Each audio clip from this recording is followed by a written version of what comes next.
Hello, everyone, and welcome to today's episode of Seed Speaks. My name is Ashley Robinson. I'm the editor of the Alberta Seed Guide, and I'll be acting as your host for this episode. On today's episode of Seed Speaks, we're taking a closer look at why consumers want decorative plants and what it takes to create these beautiful specimens. Thank you to Diane Blazek, Lacy, and Ryan Hall for joining us today. And to those watching, please don't hesitate to ask any questions you may have for our guests in the chat box. And let's start with getting to know our panelists. So, Diane, can you please tell me a bit about your roles with the National Garden Bureau and All-American Selections, please? Certainly, because it's a job that I love doing. I have a lot of fun opportunities because with both All American Selections and National Garden Bureau, we are speaking and working with the consumers.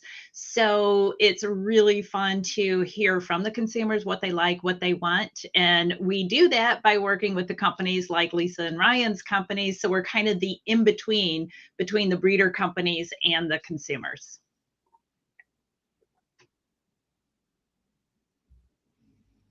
Awesome. Thank you so much for being here. I had myself on mute there for a second. And next up, Lisa, can you tell me about your work there at PanAmerican Seed? Absolutely. Well, it's nice to be here on this first day of summer.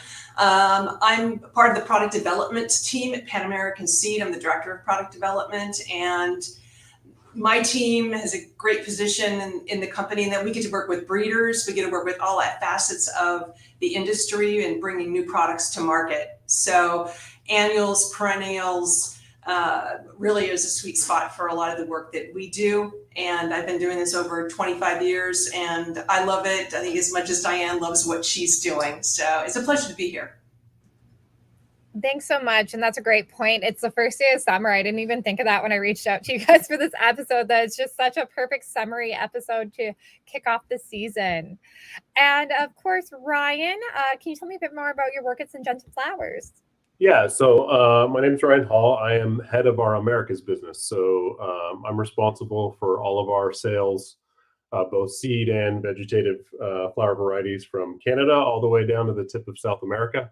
It's a really exciting job because I am involved in all facets of the business, from the commercial part. Obviously, I work closely with our R&D teams and our marketing teams. And it's such a fun industry to be a part of, and I've been a part of it for 20 plus years, so really enjoying it. Thanks, guys. I'm so excited for this conversation. I love flowers. I just planted mine in my backyard the other week and everything. And of course, I love any kind of decorative plants. They're just so much fun. So I'm really excited to have this conversation with you guys today. And so I'm going to kick off with a group question. What are customers looking for when it comes to more decorative plants, such as flowers? Is it color, size, shape? And maybe I'll direct this one first off with Ryan, and then the rest of you guys can follow up.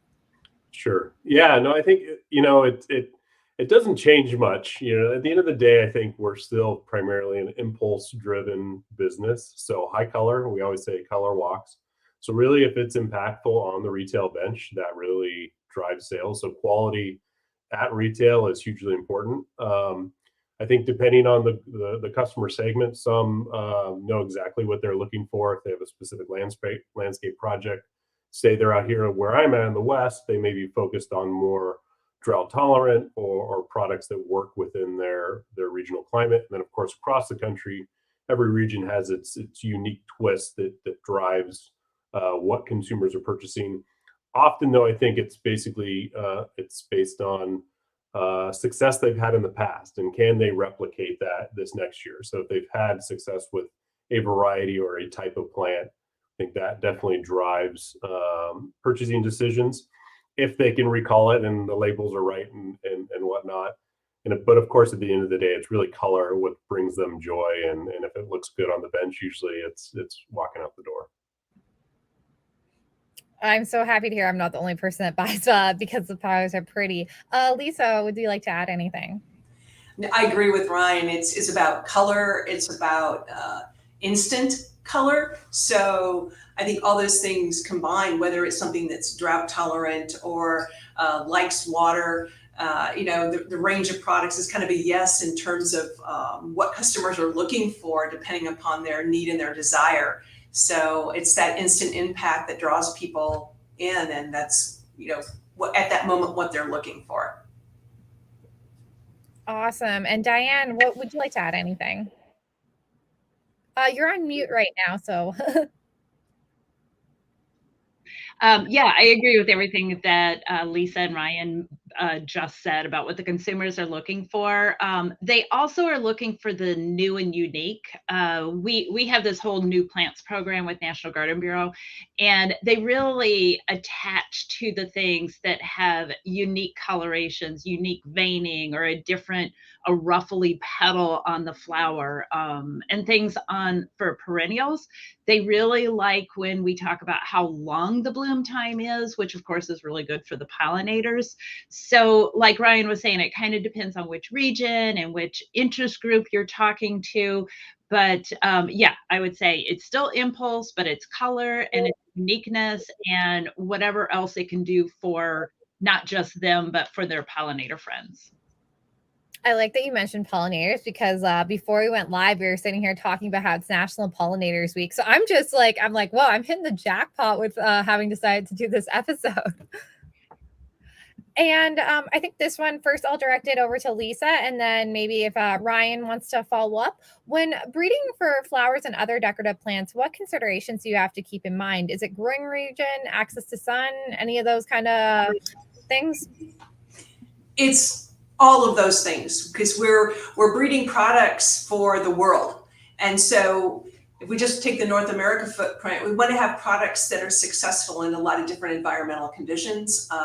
We want to be able to advise the marketplace that a product does well in high light and low water requirements. So we're breeding for, a range of characteristics. And so that's what's nice about having diverse breeding programs, because we can bring products to different parts of the country and of the world that can be suitable for those regions. So we might be breeding something that's more dry tolerant, that does well on the plains where you have low humidity, and we have products also that just thrive in hot, humid, South Florida, Central America conditions as well. So it's kind of yes to all of those things depending on the goals of the program. Thank you. That's really interesting. And I think, Ryan, will you have some good insight to say? Because, of course, you deal with such a big region working with Syngenta Flowers. Yeah. Typically, we default to always trying to breed for globally first, because that's where we see the most benefit. So we are looking for really genetics that can be relevant for most of the world, or at least the North American and European markets, which are the most mature. Where we see a lot more needs to breed for emerging markets, especially in Asia, Latin America. Often there is correlations especially with North America, with some of the regions like the Deep South, where heat and humidity are becoming more and more important as far of a trait that we're selecting for. But yeah, in general, we're trying to breed a universal profile as hard of an achievement that is. And we're also evaluating our genetics around the world in order to validate that before it goes to market. And then, of course, if there is a product that is really regionally specific and the market demands it, we do approach things from a regional aspect as well. That's so interesting. And Diane, I know you're not really on the breeding side, but is there anything you'd like to add there? Yes, I think I have to brag on both of these breeding companies, because what I hear time and time again is breeding new products that make it easier for the home gardener. Is it vegetables where you're breeding a tomato to be blight resistant? Or both of these companies have come out with impatiens that are impatiens downy mildew resistant. So they're putting a lot of time and effort and resources into making sure that their products, when they get in the gardens, are going to grow well. They'll add the ability to have more flowers in there, or like I said, the disease resistance, like with perennials, longer blooming. So it's companies like these that are really making all of our home gardens look much better. Yeah, if I could just add to that, like I think in general, where we see growth in consumption from the consumer, and also where we allocate resources, is really just plants that do more. Like the impatience of 20 years ago is not the impatience of today. There's been a lot more work done behind the scenes that maybe the end consumer doesn't even realize. Obviously, we would love for them to know the work that went into it and capture the value. But you go down the list of modern breeding, and it's very classic plants from a consumer standpoint. It's a red geranium, but the amount of innovation and technology and focus and resources that have gone into making those plants more reliable, to last longer with less effort, to thrive in a broader range of climates is significant from all breeding companies across the board. Yeah, that's right, Lisa. Yeah, I would add to that I think a lot of people don't understand in a lot of breeding, because they haven't been exposed to talking to breeders, that it can take years and years to bring products to market, that innovation comes sometimes with a 5, 10, 15-year timeline that's behind it before that product makes it to retail. And so that's another bit of what goes on in the breeding realm. It's trialing, it's creativity, it's science, but it's also just patience and time. Yeah, I think that's really important to remember. I know I deal a lot more with field crops and stuff, and we're always talking about, well, what's like, when I talk to a breeder, I'm like, well, what's your vision for like 10 years down the road? We never talk about what's your vision for tomorrow, because you just know it's not something that happens overnight. And then even once you develop a variety, you still have to go through the approval process to make sure that variety can even be sold anywhere. There's a lot that goes on behind the scenes that definitely consumers, I know personally, if I was in an agriculture, I wouldn't be aware of. Yeah, and I think part of it too is we'd all love to have those big game-changing, step-change innovations that we can roll out, in a big wow. But really, the reality is it's decades of incremental, constant improvement that constantly raises the bar one step at a time on that product. So after 20 years, it's still a red geranium or a impatiens or a pink impatiens, but it's drastically different than what was started that long ago. Right.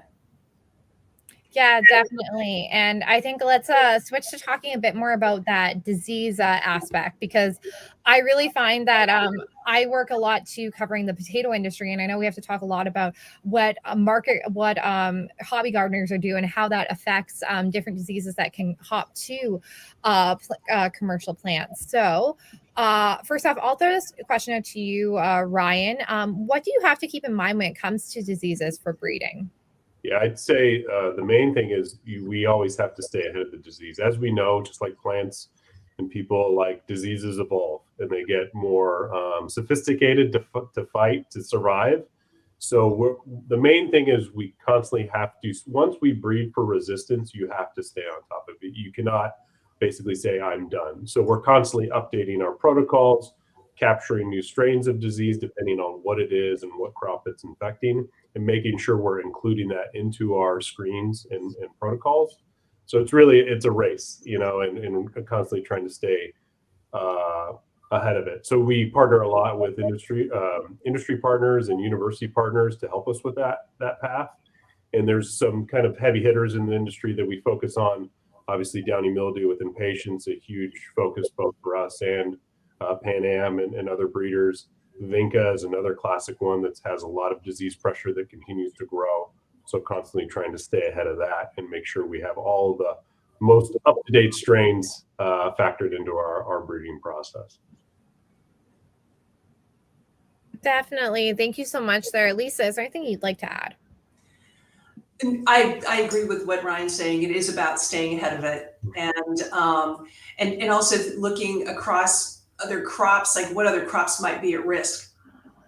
That we maybe it's that not looking at today, but looking the 10 years out and what is out in the future that we need to be aware of and work on, because these programs do take a long time, and sometimes they take longer than traditional breeding for a new color, just because you're bringing in something different and have to really screen it against those diseases.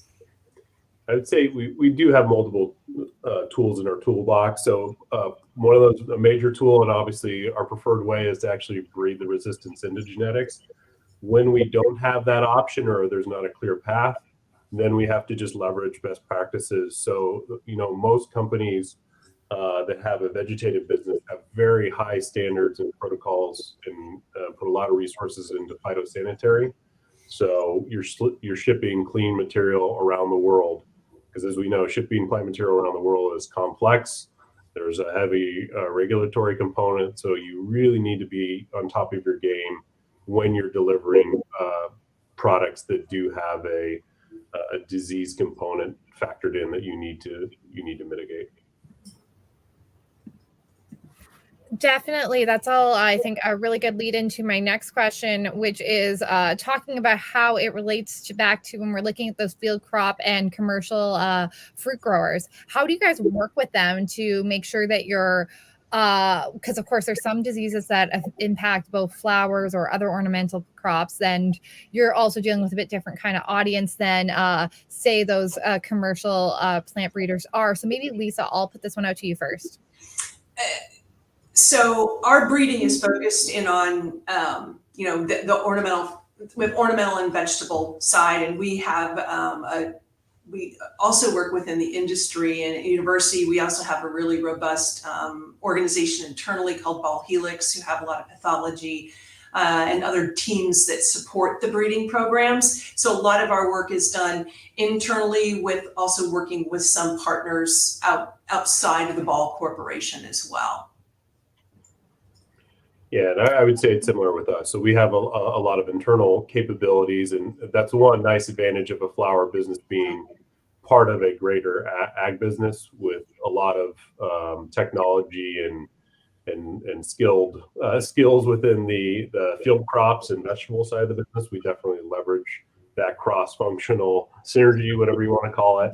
And then, as I mentioned before, I think our university partners are really key assets to helping us validate products, basically use a third party to confirm the science and then bring their capabilities along with it. And we do both internal and external, and that combined really gives us a lot of confidence in the products we launch.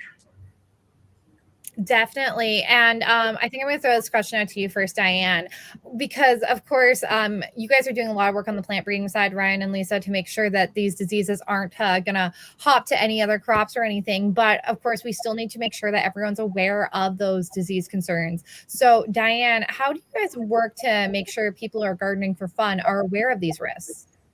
I would say the main way that we're doing it is through newsletters. That is a very regular mean of communication. So if there are topics, right after COVID, there was this seed shortage issue, which really wasn't a shortage. It was just a distribution issue. But what we try to do is educate gardeners on what is happening and what we're hearing from the industry. Some of it gets so complex that we decide, we're not even going to talk about that issue. But for the most part, if the industry, our boards and our committees feel like it's something to put out there to gardeners, then we will. And the other thing that we really promote is there is a reason why the breeding companies are coming out with all these new varieties. The variety, like Ryan said, from 10 or 20 years ago just may not be sustainable now because that disease would wipe it out if you use that variety from 20 years ago. So we talk a lot about not being afraid to try something new. If you go to your local garden retailer and you see a new series, well, try it. There is a really good reason why that retailer, why that grower, why that breeder has made it available to the market. So yeah, our communication is try the new stuff, and we give the reasons why they should try, and then just trying to communicate it. And I mentioned through letters, but we also have webinars. We also have our social media posts, numerous ways that we try to get that message out. And Ryan and Lisa, is there anything you guys would like to add on how you guys make sure that consumers are aware of those risks? No, I appreciate the work that Diane and her teams do to get that message out to the marketplace. We do some branding of programs, but if the product tag isn't in it or isn't providing as much information, I think what Diane and her teams do, the messaging and what's written in the publications, the consumer publications by the gardening media, are great vectors to educate the home consumer, the home gardener. Yeah, I'd say it's definitely a challenge from the breeding side, because we're at the very beginning of the value chain, and to kind of communicate our message, whether it be one of disease resistance or just the value of the product, is definitely it's tricky to get that message to pull all the way through. working closer with our retail partners to deliver that message at the point of sale, I think is one key way. And really, when you have a breeder, a grower, and the retailer all working together on communicating a message, it can be really, really powerful, but definitely easier said than done. It's definitely a challenge. Yeah, definitely. And I think my next question, I think, plays into this whole communication thing. So I cringe when someone will say to me, "Oh yeah, I was on vacation and I grabbed a plant clipping," because working in the agriculture industry, I know so much about ecosystems and how invasive species can just take out something without you knowing it. So I'm gonna first throw this question out to Diane, and then I'll let the rest of you follow up. How do you educate hobby gardeners on the risks of invasive species when it comes to stuff like don't go and bring that plant home from your Mexico vacation? Yeah, that's kind of a hot topic. So we do talk about regionality, and native species is certainly a very hot topic now. And so I think that is helping get the message out about, okay, so if it's not native in your area, let's learn a little bit more about it. So we really educate people on nativars, cultivars, the benefits of, also the benefits of natives. We definitely refer people to their local state's invasive species guides, because some person may say, oh, well, that's an invasive species here. Well, it's not, but it might be in the other state across the country. So again, just educating and explaining the differences, the regionality of it. And like I said earlier, the ways that we communicate, webinars and newsletters and social media posts, we just have to keep repeating. What do they say? You have to tell people 3 times before they hear it. So that's what we're doing on the invasive side. And it's very similar with intellectual property. Oh, I can save this seed and I can take cuttings from this. So in the same way, we're trying to educate consumers about that aspect also. And hopefully they are respecting the breeding work and the resources that go into it. That's a really great point that you made there about the intellectual property. We were just talking about that actually at work the other day, because we've been doing a lot of things looking at when it comes to intellectual property and growers selling seed to each other and stuff. So we've been talking about that a lot at work. And I never even thought about the fact that there are some flowers and stuff that are covered by intellectual property. So you have to be careful. You can't just hand it over to your neighbor or your mom who thinks that the flower is pretty and wants it in her yard. There's a lot more going on behind the scenes than I think most people realize. Yeah, I think plant patents in general and flowers, it's definitely you get mixed opinions on it, but IP is definitely a huge part of what we do as breeding companies, both to protect market share, but also, to pay for innovations so we can have more down the line. And it's always tricky with the end consumer, because you want to encourage gardening, you want to encourage, propagation's a fun way to really get into gardening. It in itself is kind of a hook to then you want to do more, but it's a balance. I think most of it is really built around protecting like commercial interests, less around penalizing the end consumer. But of course, we discourage it, especially if there's IP there. It's one of those hard ones to manage. Yeah, definitely. It's something really important, but you also want to be fun, because people garden for fun. So it's like, how do we make IP fun and understanding the rules of the ag world? We don't want to encourage it, but we're focused on the 10 to 100 acres of illegal propagation, not the backyard. But still, yeah. Lisa, is there anything you'd like to add?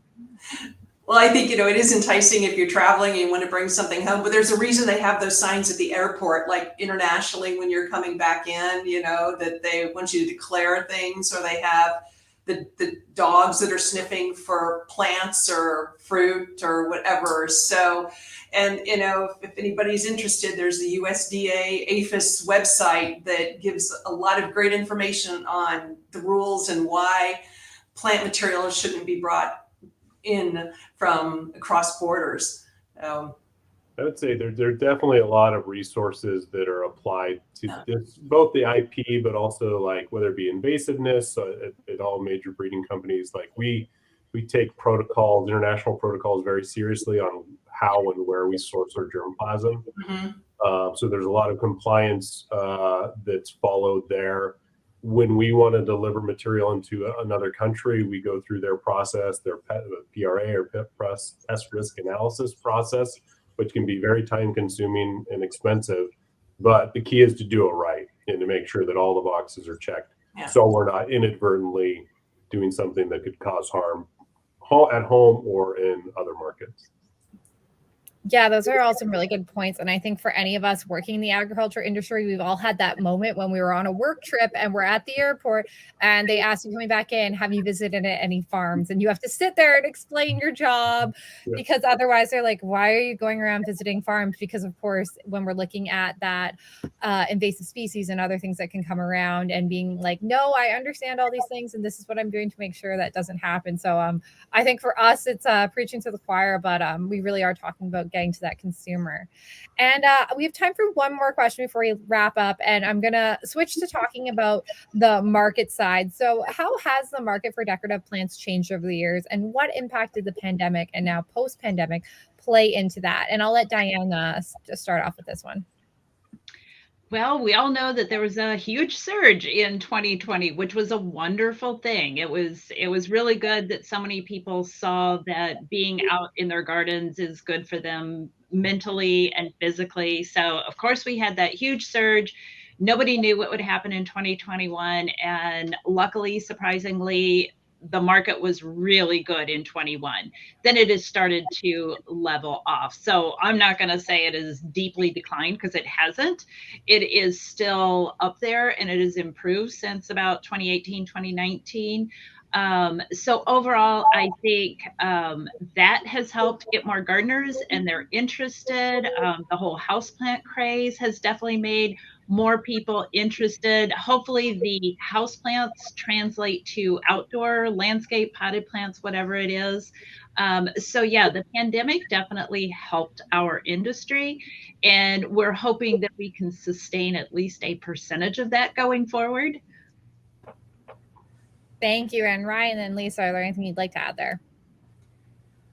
I would add that the North America, we'll talk the North America market, that over the course of even pre-pandemic, it was changing from large plantings where you're doing it yourself to maybe downsized plantings or instant gardens in the form of containers or combos, and having that done for me as opposed to me doing the work itself. And so I think that's been a large shift, and you see that in the programs that both Syngenta and PanAm and other breeding companies put out, what plants work together, combo options, and then that goes to what's going to look and perform the longest and perform best for consumers. So those things I think have lifted up quite a bit over the last probably 5 to 7 years, even more, and that's sustained through the pandemic as well.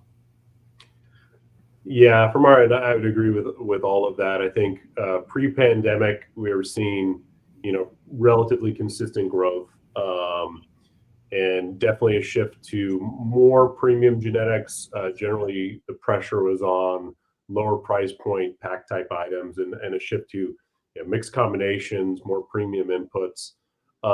There's still a big demand for a lot of the traditional genetics, especially within the landscape market, but that is being done at a commercial level, where the end consumer, definitely patio type gardening.